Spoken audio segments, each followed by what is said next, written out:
wa bihi nasta'inu ala umuri dunya waddin. Assalatu wassalamu ala asyrafil anbiya'i wal mursalin wa ala alihi wa ashabihi ajma'in. Subhanaka la ilma lana illa ma 'allamtana innaka antal alimul hakim.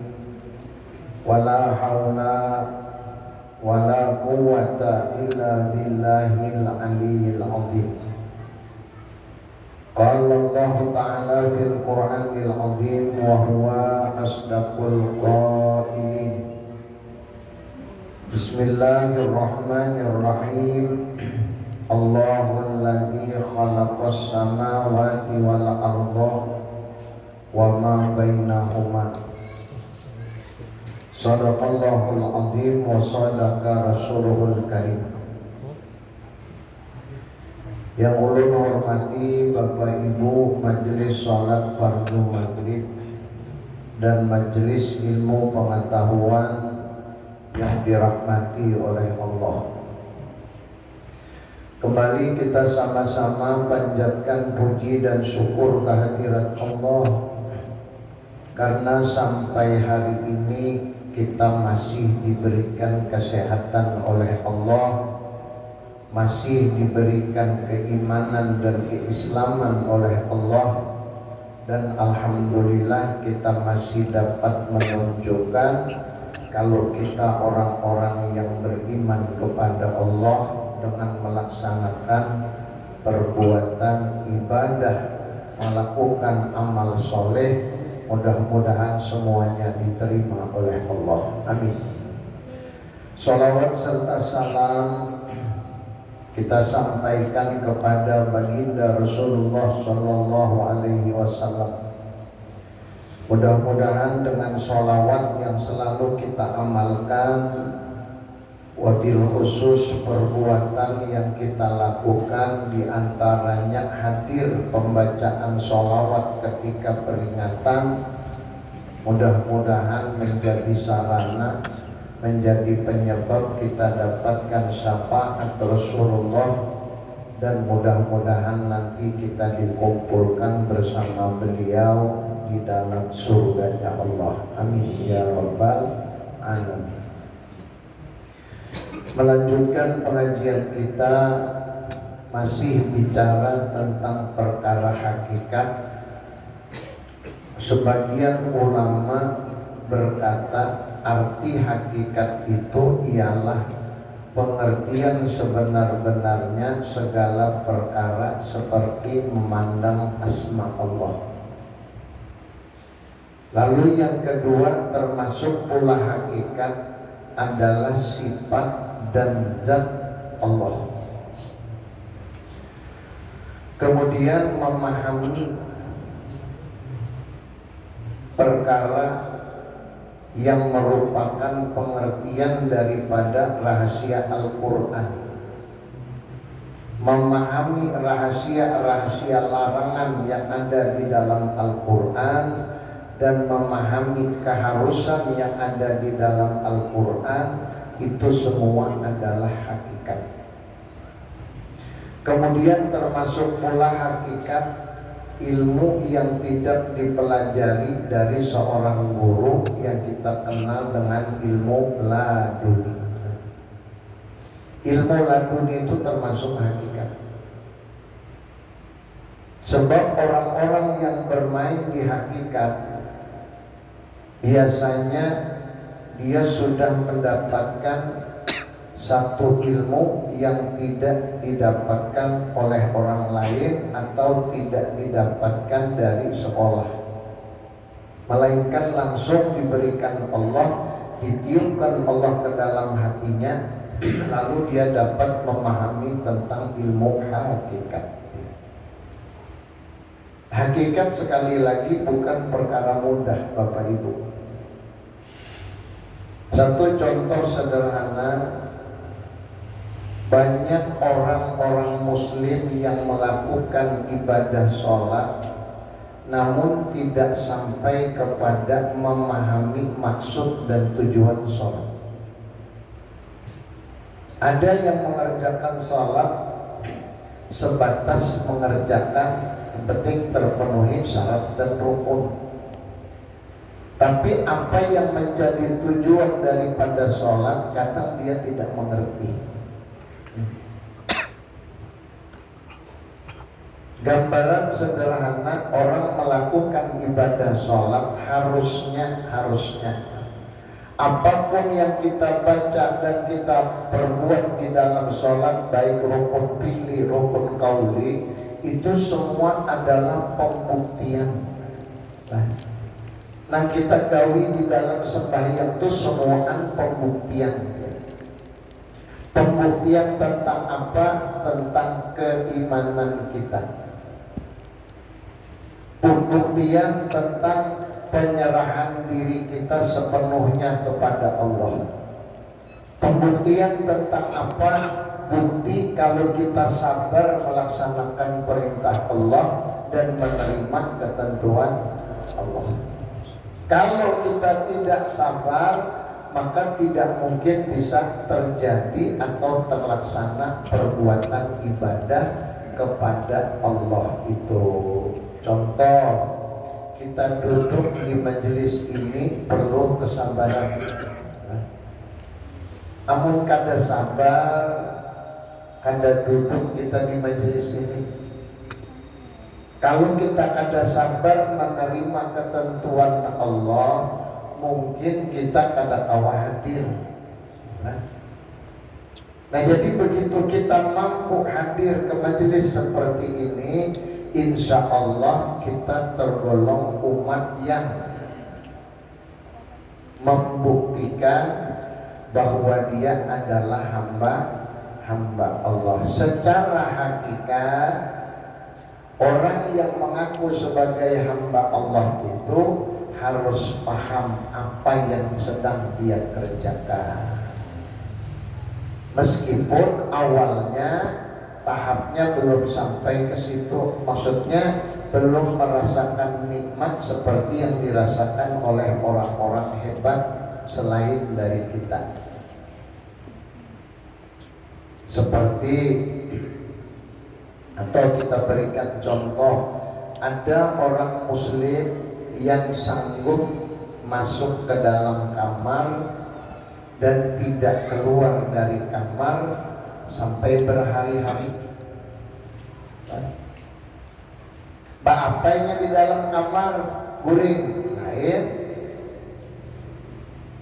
Ada di antara saudara-saudara kita muslim saat ini pun banyak yang sanggup melakukan ketika orang sedang sibuk dengan perkara duniawiyah, dia tidak keluar dari rumah kecuali masuk ke dalam kamar, lalu introspeksi diri, menyadari diri, mencari jati diri, siapa aku yang sebenarnya. Apa yang dia kerjakan di dalam kamar berhari-hari sampai berminggu-minggu, yang dikerjakannya cuma ibadah. Boleh dia di dalam kamarnya tuh ada tempat tidur, mungkin ada, tapi hanya sekedar menahan mata kalau sudah ngantuk benar, hanya murid bila sudah sigar dibawanya pulang beribadah. Puas-puas baca Quran, gawinya sholat sunat. Puas-puas dia kerjakan sholat sunat, dia berzikir. Puas-puas dia berzikir, dia ganti dengan sholawat. Itu yang dia kerjakan. Bahkan dia tidak keluar kamar sampai berminggu-minggu, asik dengan Allah. Kenapa? Dia sanggup melakukan, ada kenikmatan yang diberikan oleh Allah. Nah jadi kenikmatan yang dirasakan oleh orang-orang yang melakukan ibadah itu adalah hakikat. Jadi bila kita ini sudah mendapatkan hakikat dari berbagai macam syariat yang kita kerjakan, insya Allah mengerjakannya itu pada tapi ngalih kada dia. Apalagi kalau sudah biasa. Seandainya tiap hari kita sudah biasa bangun jam 4, bawa jam berapa jam, kan berapa jam lagi. Biar tuh sudah biasa bangun jam 4 subuh, artinya tidak menunggu harus azan baru bangun, tidak. Jam 4 subuh tes dia pasti bangun. Setiap dia mau tidur nggak bisa. Kenapa? Karena sudah dibiasakan seperti itu. Tapi bagi orang-orang yang tidak biasa bangun jam 4 subuh untuk melakukan kewajiban kepada Allah, tidak akan sanggup dia melakukan. Cuman sering kita temui banyak juga umat Nabi Muhammad di akhir zaman ini yang bangun jam 4, bahkan jam 2 bangun sudah berjalan sedikit. Kemana? Tuh ke pasar Segiri umpama. Ya Allah, tuh ke Palelangan Selilik sana. Jam 2 aja berangkat sudah. Nah, tapi kenikmatan yang dia rasakan bukan hakikat ibadah.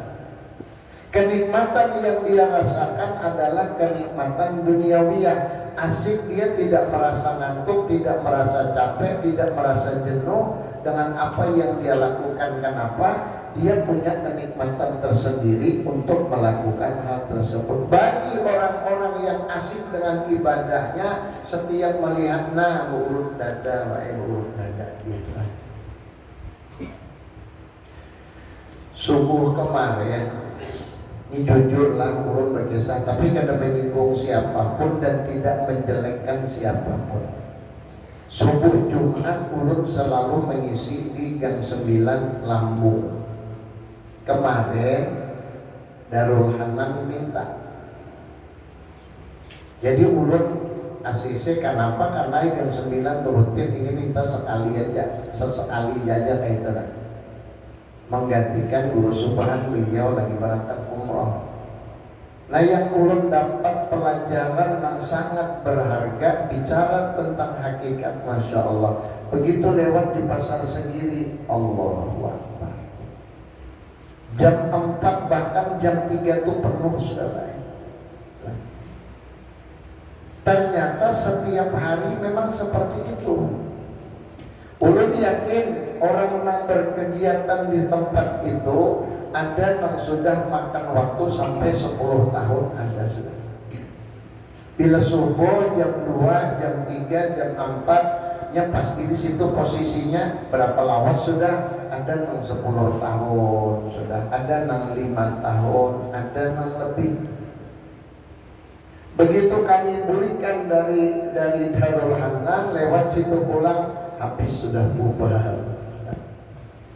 Artinya ketika orang sedang asik mengerjakan ibadah kepada Allah, nah dia sedang asik juga mencari sesuatu yang mungkin juga disuruh oleh Allah. Cuman yang sangat disayangkan kadangkala mampu dan dia sanggup kawak aja meninggalkan sembahyang gitu. Artinya orang asik sembahyang di situ kan ada Masjid Al-Khair ada, ya kan? Nah, jadi kalau seandainya dia mau jujur dengan diri sendiri, mau adil dengan diri sendiri, kada usah kayak yang lain yang datang sebelum masuk waktu subuh, kan? Ambil waktu yang afdal sampai masuk waktu subuh, wirid dulu. Nah, selesai dia sholat subuh, dia tunggu sampai masuk waktu isyraq, dia ibadah lagi di majelis taklim. Kalau dia sibuk mencari nafkah, dia tidak bisa seperti itu. Tidak ada masalah sebenarnya. Yang penting wajibnya begitu orang ajar, kan bertarihin dulu nih. Para pamat hanya ke masjid, banyak orang sembahyang, umpat sembahyang berjamaah, bertuntung sembahyang, assalamualaikum, assalamualaikum, berwirid sekedarnya berdoa, bukan lagi ke pasar, kalau apa? Apa yang dicari untuk urusan dunia didapatkan, sementara pekerjaan yang diwajibkan oleh Allah sebagai tanggung jawab kita sebagai hamba terlaksanakan, berarti kedua-duanya jalan. Jadi tidak ada yang dirugikan. Nah, yang jadi pertanyaan, kenapa mereka tidak sanggup melakukan hal seperti itu, padahal tempat ibadah ada, kalau kepingin melakukan mampu mengerjakannya. Kenapa dia tidak lakukan? Apa penyebab sehingga mereka tidak mau mengerjakan hal yang merupakan kewajiban? Tidak ada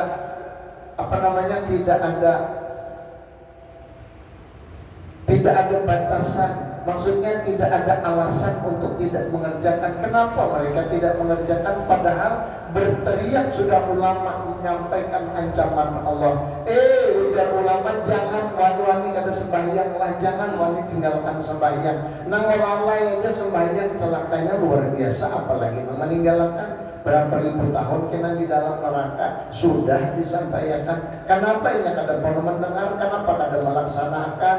Karena tidak dititipkan oleh Allah yang namanya taufik di dalam hatinya. Kenapa sampai kada dapat taufik? Karena jauh lawan orang-orang yang diberikan taufik oleh Allah. Semakin hari dia semakin jauh, Bapak Ibu. Maksudnya semakin jauh itu semakin tidak terpikir. Aku dicagarnya kena mati umur sudah tua, 60 sudah umur umpama. Berjalan sudah pindah atau umur sudah. Kasihan aja Pak. Dia perhatikan kadang-kadang berurut dada Pak. Karena kan jalur satu jalur Pak, satu jalur nih. Di situ kan dibaiki jalan yang di pinggir. Karena mumus itu kan dibaiki, jadi satu jalur. Pas ada yang parkir kiri, parkir kanan, paksa kita macet sampai melihat kegiatan orang itu. Ada yang terbungkuk-bungkuk sudah berjalan. Nah, membawa sesuatu, ya Allah. Berurut dada kita Pak. Siapakah ampun kuitan, siapakah ampun kai, kita tahu. Sampai kapan dia seperti itu? Apakah dia menunggu nanti meninggal baru ada niat kepingin melakukan ibadah? Ini gambaran sederhana. Jadi patut kita bersyukur kalau malam seperti ini, alhamdulillah kita bisa duduk di majelis seperti ini. Nanti subuh di mana kita lagi, carilah tempat-tempat yang memang diinginkan oleh Allah, kita berada di dalamnya. Kalau bukan karena melebihkan, alhamdulillah hari ini 6 kali Pak. Ini yang kelima nah hari ini aja, hari ini yang kelima sudah. Habis ini kalian bisa peringatan maulid pulang. Subuh kita lain pulang, esok 5 pulang. Artinya pada saat ini alhamdulillah ulun diberikan Allah jalan supaya kawam mengandak diri ini di tempat beribadah. Jadi kalau kita tidak lakukan sementara Allah sudah titipkan, Masya Allah, kemurkaan Allah, kemarahan Allah itu tidak mungkin bisa kita bendung lagi dan tidak bisa kita pungkiri. Jangan sampai penyesalan itu terucap ketika sudah berada di dalam kubur. Ucapkan sekarang. Nah, kalimat yang selalu diucapkan oleh ahli kubur setiap dia masuk ke dalam kubur selalu berkata, apa yang kalimatnya? Laula akhartani, itu lah, ila ajalin qarib fa asaddaqa wa akun minas solihin. Itu ucapannya. Ya Allah, amun ditunda kematianku, aku hendak benar bersedekah, hendak benar jadi orang soleh. Apa jawaban Allah semalam? Apa? Pret jawabannya itu Allah. Ngaramput dari Allah Ta'ala kadanya anu Pak, kalaupun seandainya ku kembalikan ke dunia paling sehari 2 hari kembali ibadah, imbahnya larut pulang. Itulah manusia Bapak Ibu. Nah jadi istiqomah dalam melakukan ibadah ini diperlukan pelajaran, pemahaman, pengertian tentang yang namanya hakikat. Jelas kan? Nah jadi kita mengarah kepada hakikat. Syariat sudah jalan, kita gawe itu syariat kan? Kita duduk di syariat, mendengarkan secara seksama, hendak paham apa yang disampaikan oleh guru-guru kita dulu, itu ngarannya syariat. Tarikatnya di mana? Cari jalannya supaya nyaman. Salah satunya supaya ilmu cepat masuk. Tuh ada sholat sunat namanya sholat sunat Isra. Ya, Itu